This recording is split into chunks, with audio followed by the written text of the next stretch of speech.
নমস্কার, আমি সৌমিক রানু ফার্মাসি থেকে বলছি। রানু ফার্মাসিতে আমরা যখন ওষুধ বিক্রি করি তখন কিন্তু শুধু ওষুধ আমরা বিক্রি করি না। ওষুধের সাথে কিন্তু আমরা বেশ কিছু জিনিস প্রেসক্রিপশনে চেক করি।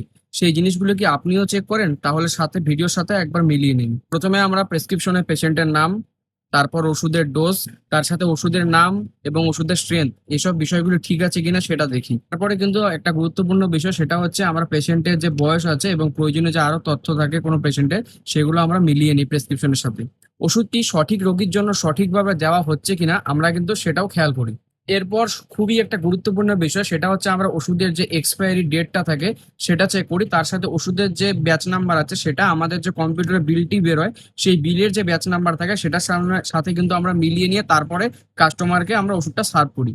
এরপরে প্রেসক্রিপশনের যদি কোনো বিষয় এছাড়া অস্পষ্ট থাকে, সে থেকে কিন্তু আমরা অনুমান করে কখনোই সেই ওষুধটি দেই না।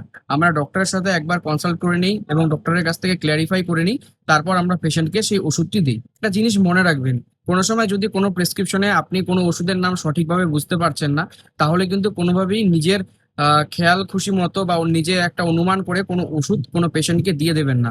অবশ্যই ডক্টরের সাথে কনসাল্ট করবেন এবং ডক্টরের থেকে ক্ল্যারিফাই নিয়েই তারপর সেই পেশেন্টটিকে ওই ওষুধটি দেবেন। কারণ রানু ফার্মাসিতে আমার লক্ষ্য শুধু ওষুধ দেওয়া নয়, সঠিক ওষুধ সঠিকভাবে নিরাপদভাবে দেওয়া। রানু ফার্মাসি, আপনার বিশ্বাস আমাদের দায়িত্ব। আপনিও কিন্তু এই বিষয়গুলি আপনার ফার্মাসিতে অনুসরণ অবশ্যই করবেন। তাহলে আপনার ফার্মাসির যে ভুল হওয়ার প্রবণতা সেটা অনেকটাই কমে যাবে। ফার্মাসি সম্পর্কিত এরকম আরো ভিডিও পেতে আমাকে অবশ্যই ফলো করে রাখুন। ভিডিওটি যদি ভালো লাগে, আপনার চেনা পরিচিত একজন ফার্মাসি ওনারের সাথে আপনি ভিডিওটি শেয়ার করে দিতে পারেন।